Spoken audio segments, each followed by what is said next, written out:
அன்பே சிவம் மனமே குரு என்றுணர்த்திய குருவே போற்றி. சத்தும் சித்தும் எதுவென்று உணர்த்திய குருவே போற்றி.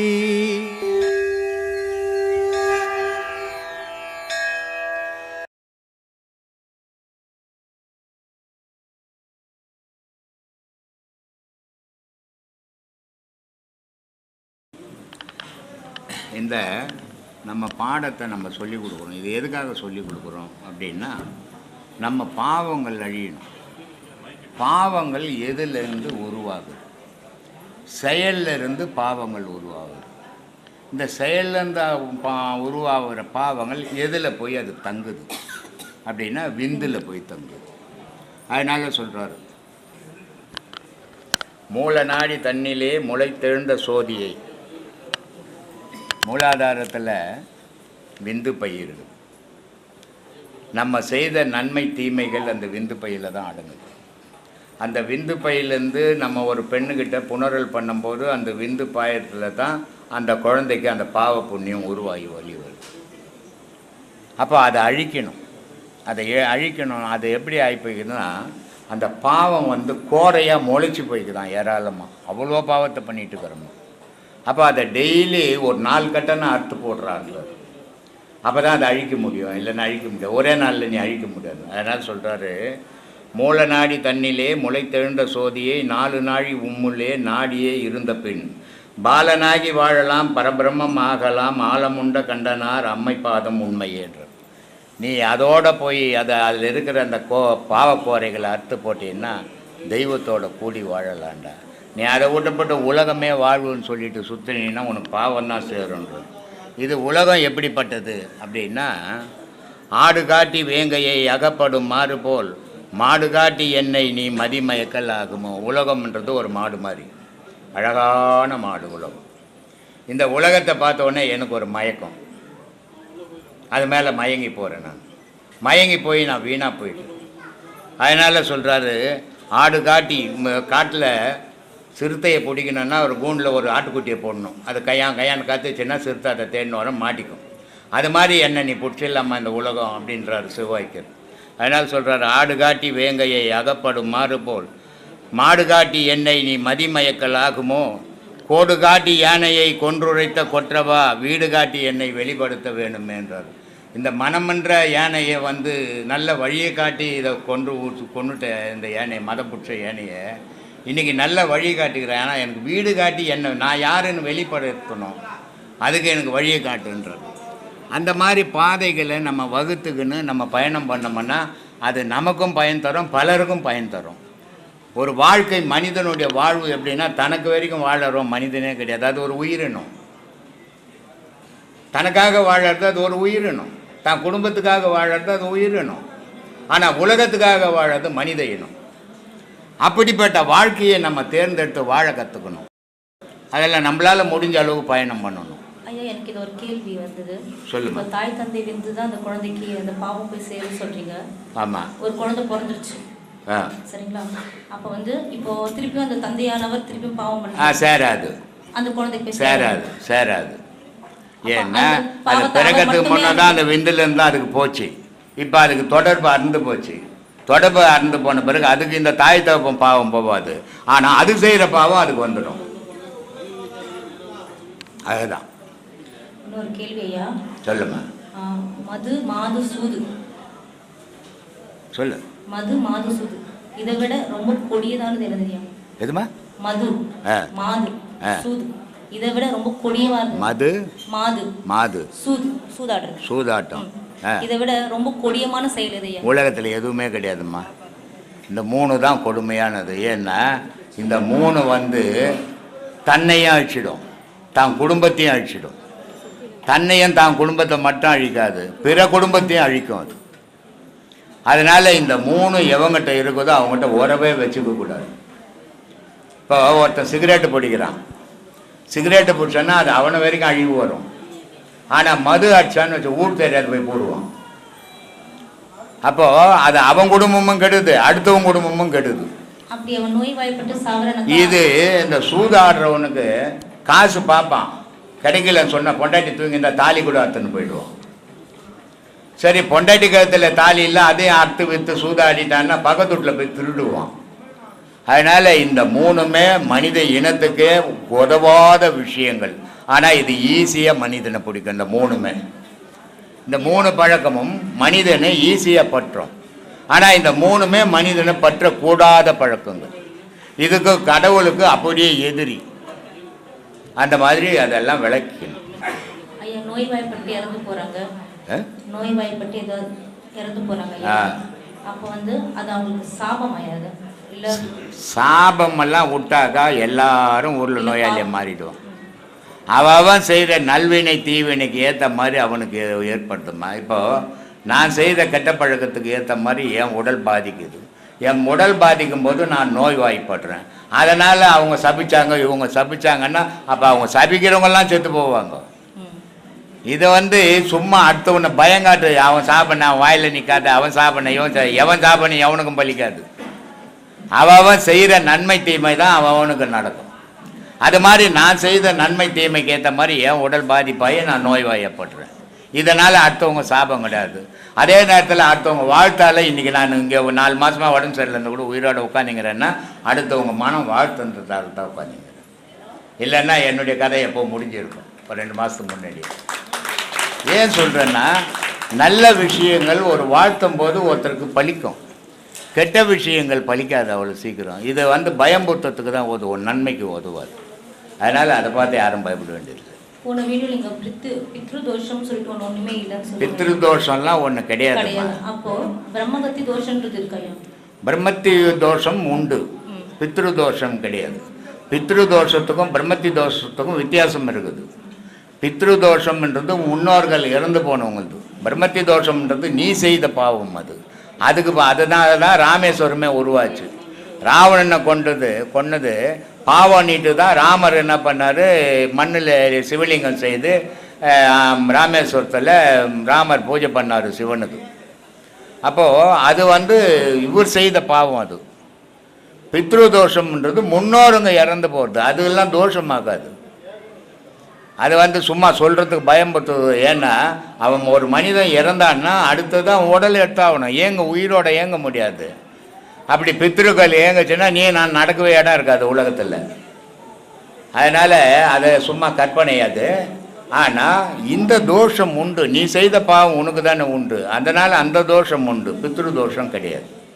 ஆத்மானுக்குமா ஐயா சொன்னீங்க, இந்த இடத்துல வந்து ஜீவ சமாதி இங்கே இருக்கிறவங்க வந்து முக்தி அடைஞ்சாங்க அப்படின்னா சமாதி நிலைக்கு வரும்போது இங்கே வந்து அந்த சமாதிக்கு வந்து இடம் அப்படின்னு சொன்னீங்க. அது நான் எதேச்சியாக நேற்று நான் தியானம் பண்ணும்போது அது வந்துச்சு. அந்த நிலை வரும்போது ஐயா அவங்க அந்த இடத்துல இடம் கொடுப்பாங்களா அப்படின்னு தோணுச்சு. அது எப்படியே தெரியல. இன்னைக்கு அதுக்கு நீங்கள் பதில் சொல்லிட்டீங்க. அது எனக்கு ரொம்ப வியப்பாக இருந்தது. இன்னைக்கு அது கண்டிப்பாக நடக்குமா?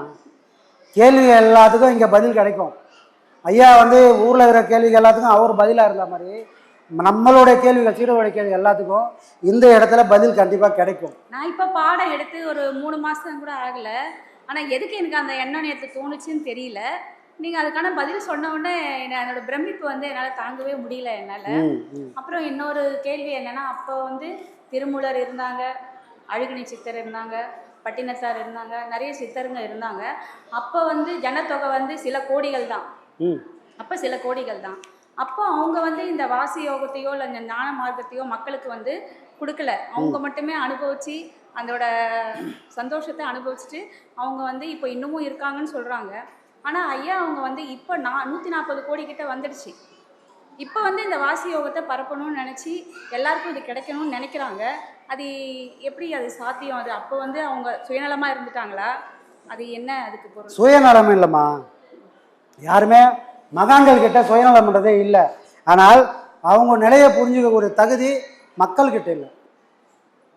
ஒரு விஷயத்தை சொல்றோம், அப்போ வந்து பொருள் வசதி கிடையாது, அனுபவிக்கிறதுக்கோ சந்தோஷப்படுறதுக்கோ நிறைய காரியங்கள் எதுவுமே கிடையாது.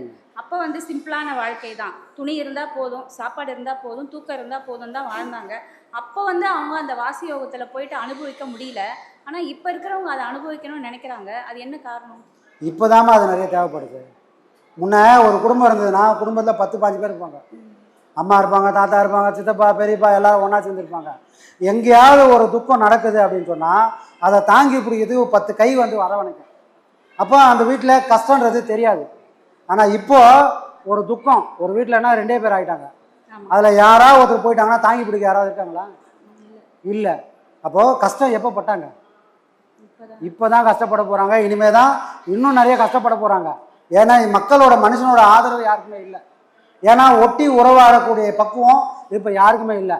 நான் தான் பெரிய ஆள், நான் தொடர்தான் கேட்கணுன்ற அளவுக்கு மனுஷன் வளர்ந்ததுனால உறவுகள்லாம் பெரிய ஆரம்பிச்சிச்சு. அப்போ ஒருத்தரோட கஷ்டத்தை ஒருத்தர் தாங்கி பிடிக்கிற சக்தி இப்போ யாருக்குமே இல்லை. ஒட்டும் உறவு இல்லாமல் தான் இருக்கிறாங்க, அது யாராக இருந்தாலும். அப்போ முன்னே வந்து தாங்கி பிடிக்கிற சக்தி இருந்தனால யாருக்கும் கஷ்டன்றது தெரியல. இப்போ கஷ்டத்தை தாங்க சக்தி இல்லைன்னு சொல்கிறீங்க. இப்போ இந்த வாசி யோகத்தை பண்ணுறதுக்கு சக்தி இருக்குதா எங்களுக்கு? ஏன்னா அது ரொம்ப டஃப்பாக இருக்கிற மாதிரி இருக்குதான்ற கேள்வியே வரக்கூடாதுமா. டஃப்பாக இருக்கிற மாதிரி இருக்கு.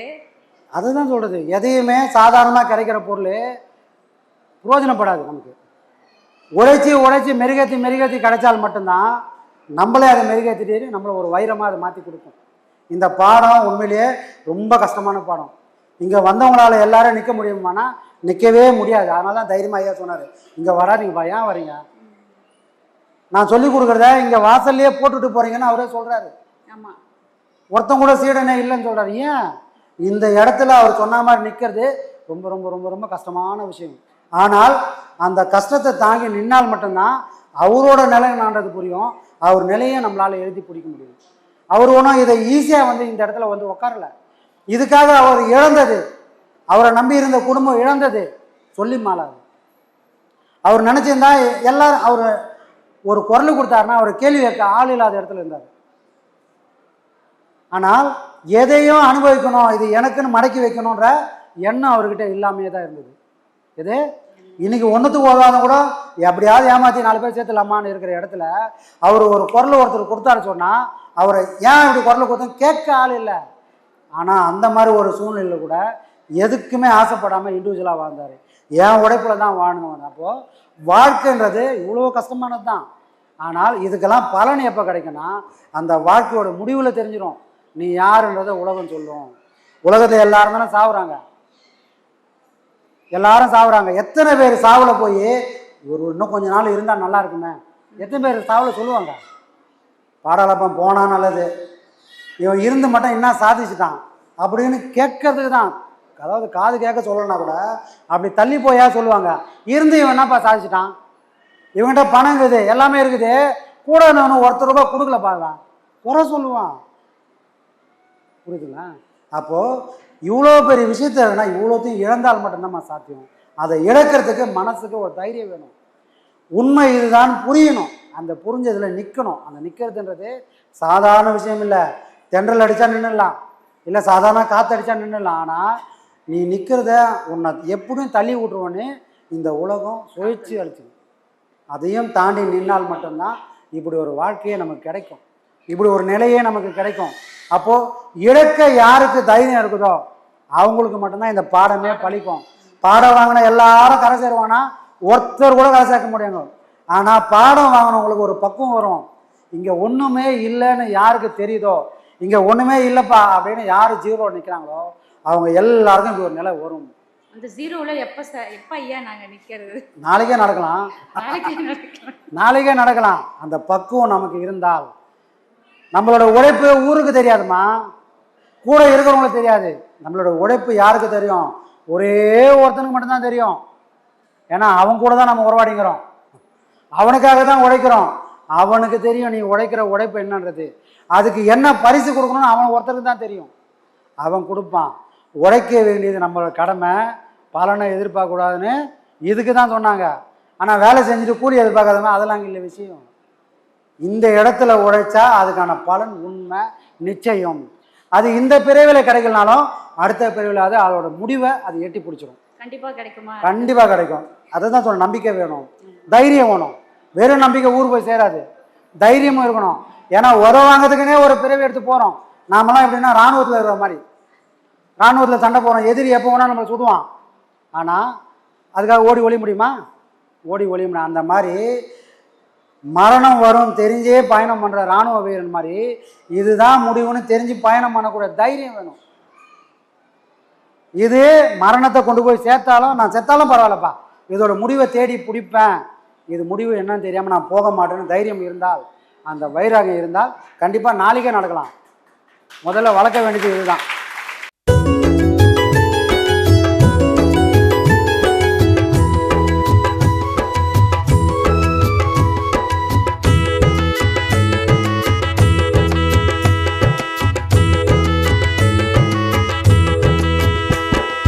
நல்ல காலம் பிறந்துடுச்சு நமக்கு, நல்ல காலம் பிறந்துடுச்சு நமக்கு.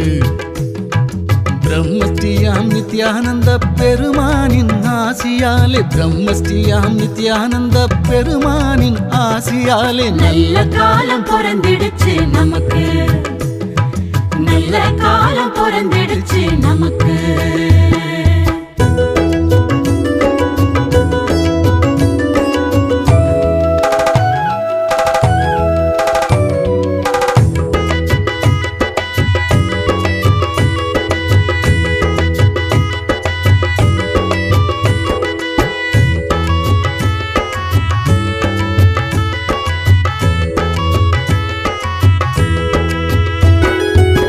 தேடி வந்தோம் உள்ளத்திலே திருப்பம் வந்தது, கூடி வந்தோம் குடும்பத்திலே குறைகள் தீர்ந்தது. தேடி வந்தோம் உள்ளத்திலே திருப்பம் வந்தது, கூடி வந்தோம் குடும்பத்திலே குறைகள் தீர்ந்தது. நாடி வந்தோம் சாமியினை நன்மைகளும் வந்தது, நாடி வந்தோம் சாமியினை நன்மைகளும் வந்தது. கோடி காலம் தவம் இருந்த பலனும் கிடைத்தது, கோடி காலம் தவம் இருந்த பலனும் கிடைத்தது. பூமி எங்கும் சுத்துதுங்க சாமியோட பேச்சு, போலி வாக்கம் பற்றி தங்க உலகம் முழுக்க பேச்சு. வாங்க வாங்க பக்தர்களே போலி வாக்கம் வாங்க, வாங்க வாங்க சாமியிடம் ஆசி வாங்க வாங்க. நல்ல காலம் பிறந்துடுச்சு நமக்கு, நல்ல காலம் பிறந்திடுச்சு நமக்கு.